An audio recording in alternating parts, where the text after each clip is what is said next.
Salut à tous et bienvenue sur Valais TV. Comment ça va fou? Ça va très bien et toi? Ça va très très bien. On se retrouve aujourd'hui pour vous présenter, après 2-3 semaines entre guillemets d'expertise, de tournois, de tests, on va vous présenter les 3 meilleurs decks du format du début de jeu Lorcana. Les 3 decks qui sont le plus joués sur Pixelborn, qui postent les meilleurs win rates et surtout les 3 decks qui ont fait les meilleurs résultats dans des tournois physiques, notamment aux États-Unis. Je prendrai en exemple le Pro Place Game Denver et le HQ Tournament, qui sont pour l'instant les plus gros tournois référencés sur Lorcana. On vous avait déjà présenté 8 decks qui étaient jouables avec la première extension de Lorcana. Là, on arrive vraiment sur les meilleurs decks, les meilleures moutures, celles qui vous permettront de gagner le plus de games possible. Avant toute chose, n'hésitez pas à anticiper la confiance, à laisser votre meilleur pouce bleu si jamais ce format de vidéo vous plaît. Si jamais vous voulez plus de Lorcana, il y en a plein sur cette chaîne, mais dites-nous un petit peu ce à quoi vous vous attendez. Nous, dans les bacs, on a une vidéo deck budget, parce que là, on va vous présenter des decks qui sont très très chers en termes d'investissement financier. Alors, C'est des prix ricains, attention, beaucoup moins cher que les prix prenez pas ça en indiqués compte. ici. C'est beaucoup moins cher, surtout si vous achetez en Europe les cartes anglaises, elles sont beaucoup moins chères. Et on va vous présenter une autre vidéo dont tu m'as susurré doucement l'idée. Oui, un petit gameplay. Un petit gameplay où on va s'affronter avec PL. Ça vous Exactement. permettra de voir du gameplay compétitif l'un contre l'autre. On proposera probablement les deux Voilà. meilleurs decks du format. On expliquera comment fonctionne le deck pendant qu'on le joue et vous en profiterez du coup pour voir aussi les règles du jeu en action. Si vous voulez déjà voir du gameplay, il y en a sur la chaîne. Val en a fait. J'en ferai également du coup en stream, donc l'un dans la description. Plus il y aura les replays évidemment. Et on utilise, pour ceux qui se demandent, Pixelborn pour du coup jouer online. C'est un logiciel non officiel fait par les fans mais qui marche très très bien. Si vous voulez en apprendre davantage, vous tapez Pixelborn Lorcana sur YouTube. Il y a plein de gens qui ont fait des tutos pour le télécharger, etc. Vous allez voir, c'est super facile. Et vous n'avez pas besoin d'un gros PC pour y jouer, hein. Vraiment, petit PC, ça marche très très bien. Et du coup, nous, on utilisera ça. Alors, je sais que filmer des vraies cartes, c'est beaucoup plus sexy à l'œil, mais c'est beaucoup plus dur de lire une gamme, de comprendre. Donc, Lorcana, Pixelborn sur Lorcana sera quand même plus pratique pour faire cette vidéo-là qui arrivera tantôt. C'est ça. Premier deck est le meilleur deck du format actuellement, celui qui est le plus puissant, qui propose les choses les plus dégénérées, qui est capable de s'adapter à tous les archétypes et les match-up. Et bien, c'est notre ami Humbersteel Song. Je te laisse en parler, PL. Yes, c'est le deck que j'ai joué, le seul deck que j'ai joué pour l'instant, quasiment la même version que j'avais joué. Moi j'avais des Hades et pas des Princes Eric, mais en gros voilà, le principe reste le même. Qu'est-ce qu'on veut faire avec ce deck là? Du coup on joue Amber Steel plutôt aggro avec des chansons très puissantes comme Tuons la bête et Ce rêve bleu qui coûte 5. Et pourquoi c'est intéressant qu'elle coûte 5? Parce qu'on joue Ariel dedans. Ariel, qu'est-ce que ça fait quand ça arrive en jeu? Ça a un effet, donc début musicaux, on va regarder les 4 cartes du dessus, on prend une chanson parmi elles, on la met dans notre main et le reste en dessous, et ça a Mélomane 5, ça veut dire qu'elle coûte 3, mais elle peut chanter des chansons qui coûtent 5, du coup, Ce rêve bleu et Tuons la bête. On a aussi C'est la fête qui permet de creuser dans d'autres cartes, et en fait, C'est la fête permet notamment d'aller chercher une Ariel qui elle-même va chercher une autre chanson, etc. jusqu'à trouver les chansons qu'on veut potentiellement, ou simplement nos drops 6 et 7 qui peut mettre fin à la partie. Plein de petites interactions très sympas dans ce deck. Donc la base, on va jouer des Lilo pour gagner un max de l'or. Donc le premier arrivé à 20 l'or à gagner, je le rappelle.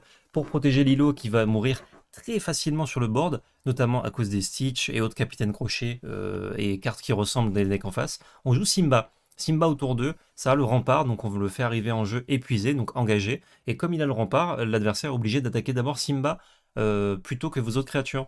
Et vu que lui, il a fait au tour 1 quelque chose qui a sûrement des statistiques proches de Stitch, et ben Simba, ça va l'obliger à trade, donc à tuer sa créature et la vôtre en même temps, voire même à perdre sa créature contre votre Simba pour aller dégager le passage et attaquer Lilo.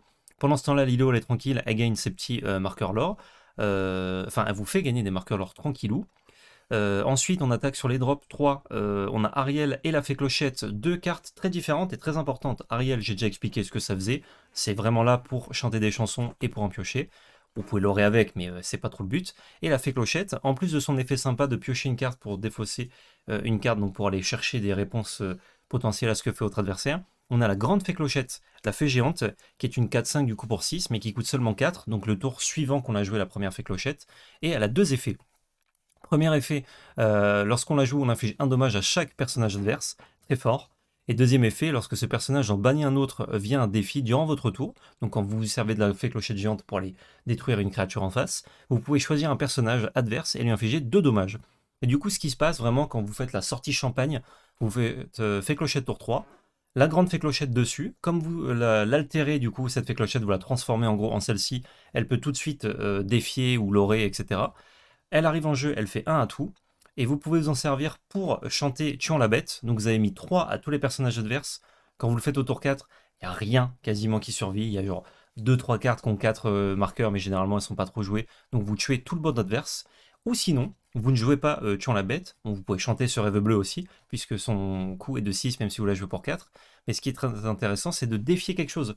Vous défiez quelque chose où vous avez mis 1 point à tout, vous le tuez du coup avec Fée Clochette qui elle va survivre parce qu'elle est 4-5 au tour 4, c'est énorme. Et deuxième effet, vous allez mettre 2 dégâts à une créature qui reste, et c'est assez facile de tuer 3 créatures juste en jouant Fée Clochette et en attaquant sans jouer Tuant la bête. Donc c'est très intéressant, des fois vous même gardez Tuant la bête pour plus tard, et juste attaquer avec Fée Clochette, c'est très fort. À côté de ça, qu'est-ce qu'on a? On a Réponse qui marche très bien une fois qu'on a fait ce que je viens de vous dire avec Fée Clochette, c'est-à-dire on a fait la bagarre. On joue Réponse, on va soigner jusqu'à 3 jetons dommages d'un personnage et piocher autant de cartes que de jetons retirés. Donc très intéressant pour piocher des cartes. Salor 2, ça a 5 de points de vie, donc c'est pas facile à aller chercher. Par contre, Salaka en attaque, ça c'est pas très bon. Mais l'avantage, c'est que vous allez essayer de piocher 2 à 3 cartes. Alors 3 cartes, c'est parfois dur à faire, puisque la plupart de nos cartes d'early game ont 3 points de vie, donc c'est pas possible de soigner 3, parce qu'ils meurent dès qu'ils ont 3 dégâts. Donc vous allez plutôt piocher 3 cartes la plupart du temps avec réponse, ou enfin 2 cartes ou 3 cartes en late game. Mais voilà, moteur de pioche très très bien. La bête qui sert notamment au deck qu'on va vous présenter, enfin à contrer le deck qu'on va vous présenter après, quand elle arrive en jeu, bannir un objet. Donc vous choisissez un objet en face, il est cassé, ça dégage. La plupart du temps, quand vous jouez pas contre ce deck-là, ça va être une encre. Même Ouais. si c'est une 4-4 qui fait l'orée 2, on n'a que 2 bêtes, c'est vraiment là pour sniper les objets. Si vous avez besoin de créatures ou quoi, vous la jouez, mais la plupart du temps, c'est une encre s'il n'y a pas d'objet en face. Ensuite, on attaque sur Stitch qui peut se jouer en Alter 4 sur du coup le petit Stitch qu'on a joué précédemment. Et lui, il est hyper important, c'est un peu une carte clé du deck. Enfin, c'est carrément une carte clé du deck. En plus d'avoir des bonnes stats de l'orée pour 3, chaque fois que vous jouez un personnage coûtant 2 ou moins, donc Lilo, Stitch, Capitaine Crochet, Simba, Prince Eric, vous pouvez du coup l'engager tout de suite quand elle arrive en jeu, donc l'épuiser et piocher une carte.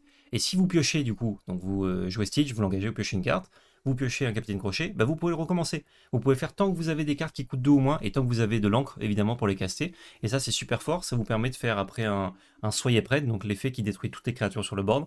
Stitch, une petite créature, je l'engage, je pioche, une autre créature, je l'engage, je pioche, et vous vous refaites une main et vous refaites un board tout de suite, c'est vraiment hyper fort pour faire de la value.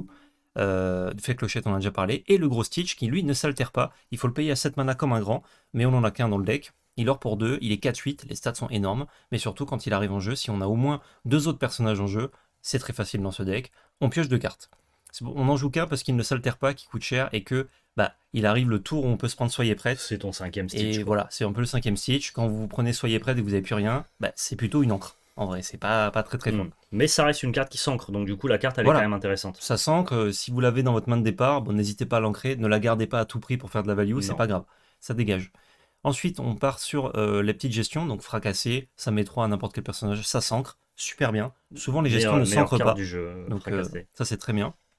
Tuons la bête, on l'a déjà dit, c'est la fête, on l'a déjà dit. Ce rêve bleu, et oui, on joue plein de petites créatures, donc on va ancrer les grosses au début et jouer les petites pour faire plein de marqueurs alors très très vite. Et du coup, quand on n'a plus de carte en main, on joue sur rêve bleu. On défausse notre main, qui est certainement vide à ce moment-là, et on pioche cette carte. L'adversaire, lui, il a sûrement gardé des bonnes cartes de late game dans sa main de départ, où il les a piochées, et ça dégage. Il les défausse aussi, et il pioche cette carte. Et du coup, suivant ce qu'il a pioché, il est un petit peu dans la panade. Évitez de faire ça quand vous avez quelques cartes en main et que votre adversaire en a moins que vous, parce qu'il va plus profiter de cet effet que vous. Mais si vous avez absolument besoin de trouver une carte, faites-le quand même. Si tu es capable de chanter ce rêve bleu avec un Stitch assis sur le board, tu as gagné la partie. Tu fais vraiment des trucs débiles, ouais. Tu fais ce que propose ce deck-là en termes de mécanique pure et dure. Si votre adversaire vous laisse faire et que vous jouez votre deck tout seul, chantez ce rêve bleu avec Stitch 6, te refaire une main à 7, jouer tous tes personnages, repiocher les cartes dessus. C'est ce que Lorcana fait de plus puissant dans ce premier chapitre. Et c'est pour ça que ce deck-là est excessivement fort. Parce que quand tu le laisses faire, il a une dynamique de value, de ressources, comment dire, contrôle de board, c'est surtout une fois qu'on t'a géré ton board, de repopulation du board, qui est beaucoup plus puissante que n'importe quelle autre association de couleurs. Et à côté de ça, bah, c'est un deck qu'on pourrait appeler mid-range dynamique, parce qu'il est capable de s'adapter, de gérer le board et de gérer ce que fait l'adversaire, tout en étant capable de manière dynamique justement de l'aurer très rapidement au début de la partie. Ce qui va se passer la plupart du temps quand tu joues ce deck-là, c'est que tu vas prendre un vrai avantage en lore sur ton adversaire dès le début de partie grâce à tes Lilo, à tes Stitch et compagnie. Ton adversaire, il va essayer de te stabiliser, mais toi, tu auras déjà amassé assez de lore pour être capable de faire juste ce qu'on appelle un power tour avec ton Stitch pour pouvoir aller récupérer les lores manquants et mettre fin à la partie. Et donc c'est trop bien parce que en plus d'être capable d'out-value et de grinder les decks contrôle, tu vas être capable de détruire les decks aggro avec ta synergie fait clochette. Donc c'est un deck qui se Ça répond bien à tout en fait. C'est un deck qui se positionne comme le deck le plus complet de ce premier chapitre de l'Orcana. Très très fort. Et dernière carte du coup, j'ai pas encore parlé. Il y a 3 objets dans le deck qui sont les lanternes et qui permettent quand on les engage que le prochain personnage que vous jouez durant ce tour coûte 1 de moins. D'ailleurs, on peut l'utiliser tout de suite quand on le joue. Je ne savais pas. J'ai découvert ça en jouant à Pixelborn, donc ça rembourse tout de suite potentiellement. On peut jouer une Lilo typiquement au tour 2 ou un Stitch avec. Et ça permet d'accélérer un peu par exemple nos tours 3 qui sont importants, de les payer pour moins cher et ensuite d'altérer dessus la fée clochette, de jouer également réponse, Stitch, peu importe, pour moins cher. Mais l'avantage c'est de jouer un tour 1 pour 0, notamment quand on a Stitch. Donc ça permet, on engage l'objet, on joue pour 0, on pioche une carte en l'épuisant tout de suite. C'est ça. Et voilà, on continue à faire n'importe quoi. aussi de payer tes cartes un peu moins cher, genre ton Stitch, si jamais t'as pas un Stitch à 1 sur le terrain, tu veux quand même jouer ton Stitch au tour 5, ça te permet quand même de t'avancer. Donc c'est assez fonctionnel, c'est un objet auquel je croyais pas trop au début et qui au final, après l'avoir testé, est vraiment très bon. C'est pas mal.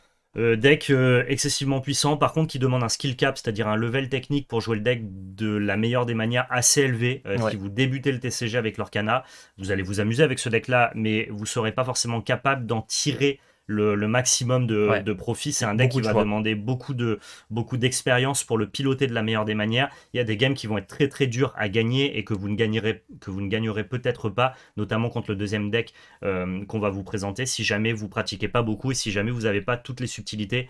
Comme le dit PL, c'est un deck qui propose tout le temps beaucoup de choix. Est-ce que je dois l'aurer? Est-ce que je ne dois rien faire? Est-ce que je dois ne rien faire? Est-ce que je dois aller attaquer tel ou tel personnage? Est-ce que je préfère chanter? Est-ce que je dois refaire ma main? Est-ce que là je dois poser tout mon board ou je dois respecter les anti-bêtes de masse de mon adversaire? Pour un premier chapitre, ce deck est bluffant. Parce que propose ça dans un set de 200 cartes. Le game design, la R&D de l'Orcana a fait vraiment du très bon travail. Très bon taf. Parle-nous donc Val de cet ancien meilleur deck qui est quand même tier 1, mais qui a perdu sa première place. On arrive sur Ruby Amethyst Control qui s'est fait détrôner par Amber Steelsong pour la place du meilleur deck du format. Ça a été au tout début du jeu le meilleur deck parce que c'est vraiment une association de bonnes cartes, ce qu'on appelle une association de staple qui visait à contrôler la partie et qui nous permettait du coup naturellement d'avancer vers la fin de la partie, jouer des cartes qui ont énormément d'impact sur le board et ensuite de pouvoir du coup d'un coup marquer tous nos marqueurs lore. C'est ce que faisait très très bien ce deck là et ça l'a fait très très bien jusqu'à ce que des decks très agressifs essayent de passer en dessous. Je pense notamment à Humber Emerald, qui était capable vraiment de marquer tes 20 marqueurs lore avant que ce deck-là aille en late game. Grâce à Cusco notamment. Et avant que Humber Steelsong soit capable de apprendre à jouer contre ce deck-là et à générer assez de value, à repeupler son board de manière constante, tout en piochant plein de cartes et étant capable justement de marquer les 20 marqueurs lore avant que ce deck arrive à bloquer entre guillemets la fin de partie, mais ça reste quand même le deuxième deck tier 1 du format, très très puissant. On part sur une pile d'associations de très très bonnes cartes. Toutes les cartes que vous voyez là sur la première ligne, ce sont des cartes qui vont permettre de temporiser le début de la partie, l'early game. On a l'ami Archimède qui est un 2-2 pour 1 qui va permettre justement d'aller attaquer les lilos de l'adversaire, toutes les cartes un petit peu d'agression. Les balais magiques, c'est un drop 2 qui est assez médiocre parce que c'est un 2-2 qui coûte 2 et qui lore que pour 1. Par contre, quand il arrive sur champ de bataille, ça va nous permettre à nous de remélanger une bonne carte de notre cimetière dans notre deck ou alors de remélanger une mauvaise carte du cimetière de l'adversaire dans son deck. Et ça, c'est une vraie bonne mécanique de late game qui se couple avec Mickey Mouse qui permet de reprendre vos balais et de les rejouer, et donc du coup de rejouer vos balais pour remélanger vos payoffs dans votre deck, et donc du coup de ne pas mourir à la fatigue, entre guillemets, à la meule, d'être toujours capable d'avoir du gaz et de repiocher vos cartes clés, qui vont être par exemple les Elsa et les Maléfiques, et surtout si jamais vous n'avez pas de bonne cible dans votre cimetière, de remettre par exemple des Archimèdes dans le deck de votre adversaire qui, quand il les piochera, sera assez déçu. Bien content. Très très bonne dynamique de grind. Je vois beaucoup de gens ne pas jouer ça ou sous-estimer l'intérêt de Mickey Mouse et des balais. C'est ultime, et notamment dans le Mirror, c'est une des synergies clés pour battre le miroir.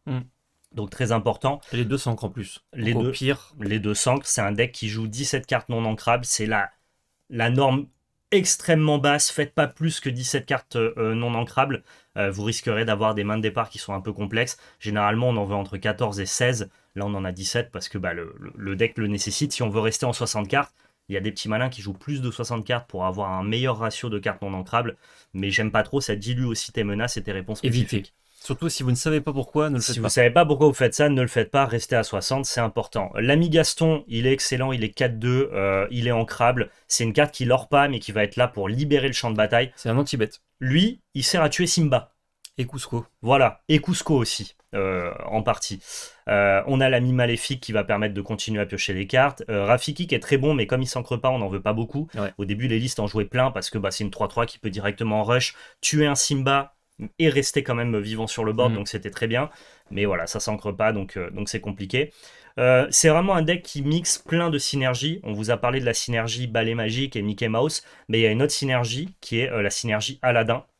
En gros, vous avez votre petit Aladdin qui est de 2 pour 3 et qui retire un marqueur lore à l'adversaire. C'est un effet qui est assez rare et qui est vraiment très puissant. Ouais. Retirer un marqueur lore à l'adversaire, c'est plus puissant que vous rajouter un marqueur lore. Parce que ce deck-là, il cherche pas à lorer 20 pour gagner la partie. Il cherche à empêcher l'adversaire d'arriver à 20.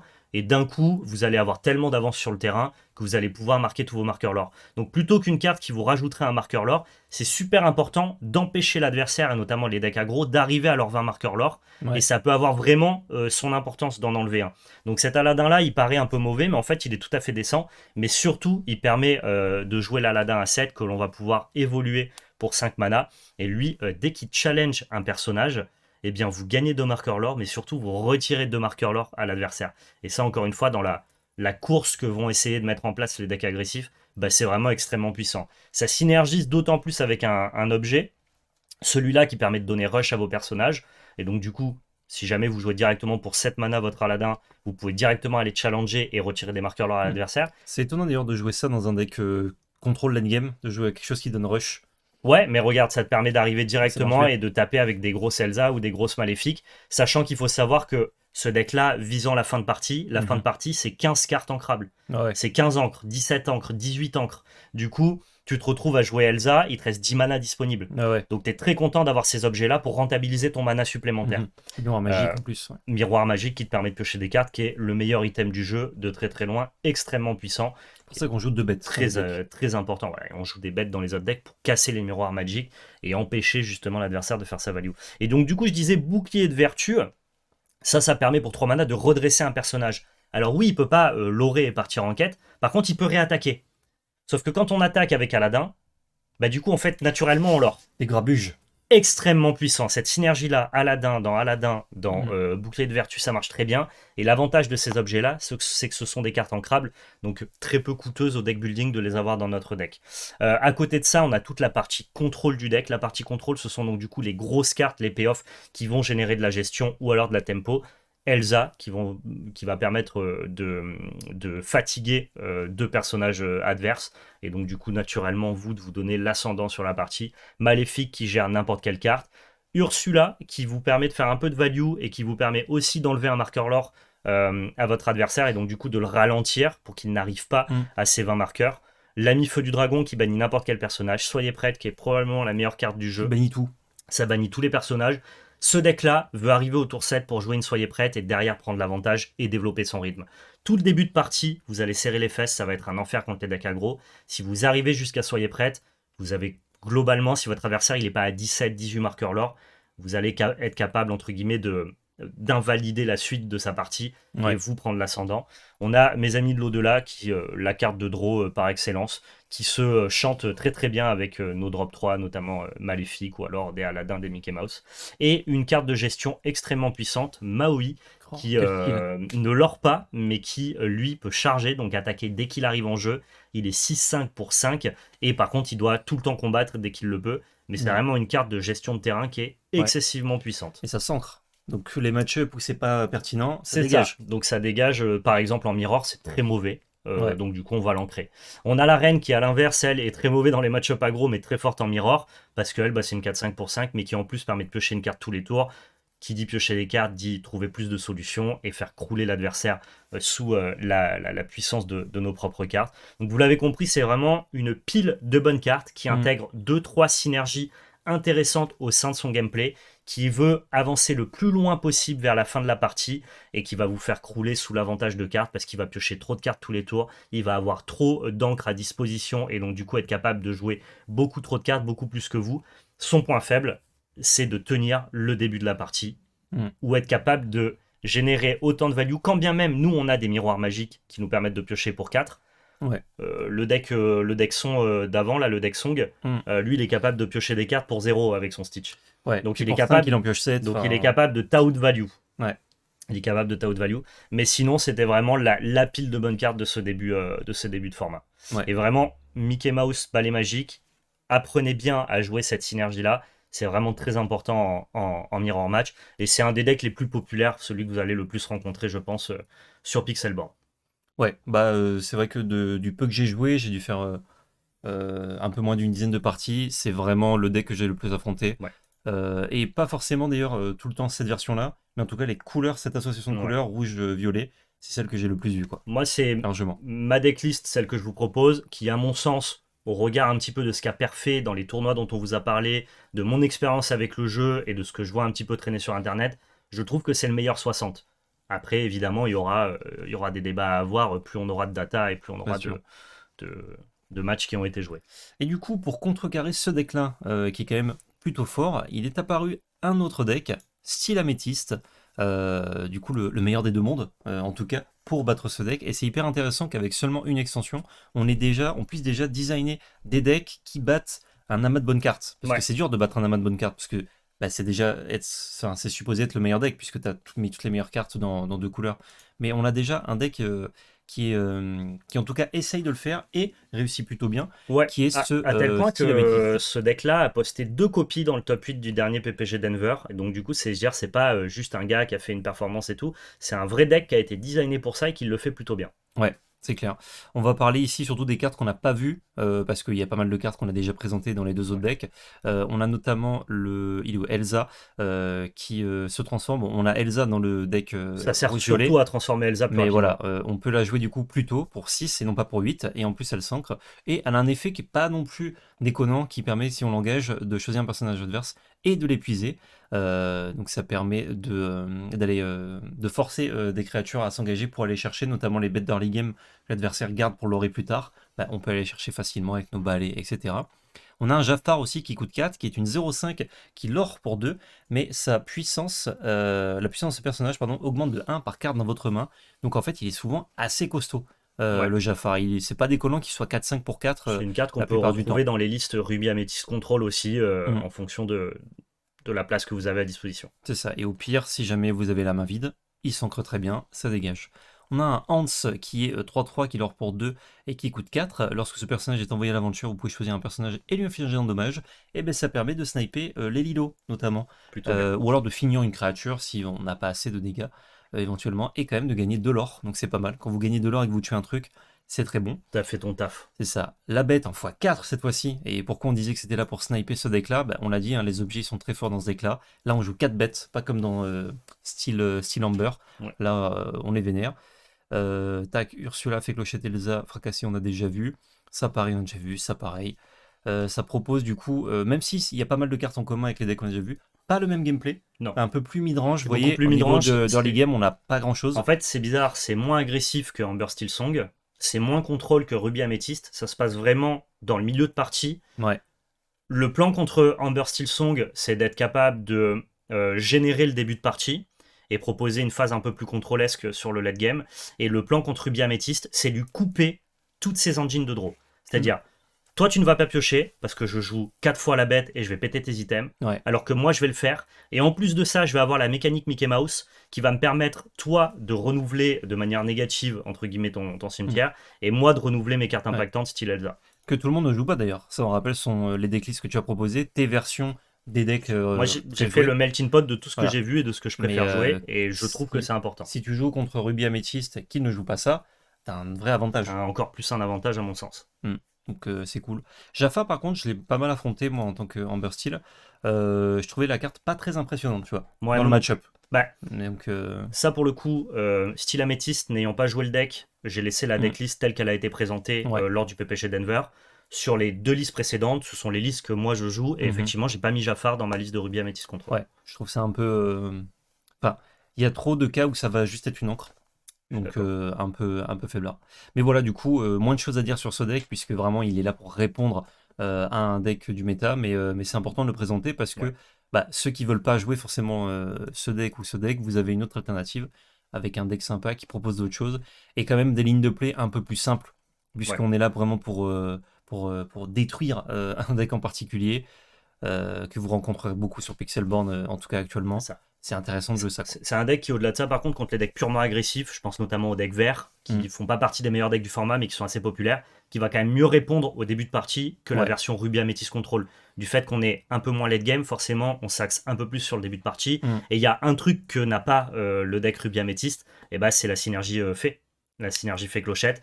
Aussi, et donc ouais. voilà, ça te permet de. Vraiment un deck midrange qui s'adapte mieux aux aggros, qui va essayer de couper la dynamique de draw des decks contrôle, et qui, à mon sens, on va pas se leurrer, va perdre contre Amber Silsong. On va pas se leurrer. On va pas se florer, va perdre contre Amber Silsong. Mais si tu es capable quand même d'attraper un petit peu le deck contrôle et le deck aggro, ça fait quand même de toi un bon deck, et c'est pour ça qu'il y en a eu 2 dans le dernier top 8.